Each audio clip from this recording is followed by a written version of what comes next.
Luciana, un abbraccio. Ciao, chef Luciana Kazakistan.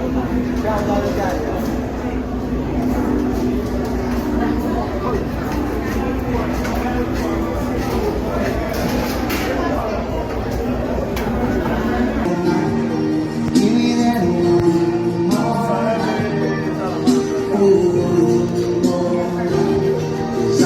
Cheese Market, Rocco!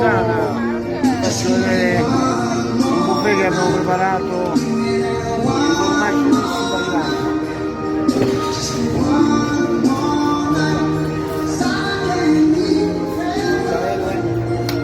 Queste sono le mozzarelle italiane, i prodotti italiani. Va bene? Saluti a tutta la... Saluti dall'Italia a Gulsana e a tutto il popolo del Kazakistan. Un abbraccio dall'MSC Opera. Ciao Gulsana! Rocco e Mauro Chef. È il chef Michelangelo dall'Italia. Ciao Gulsana. Ciao Gulsana, ho trovato Gülsana Hanım, la tua amica. Rocco Mırda'nı tavuk aldım. Sizden selam ettim. Ciao, un abbraccio.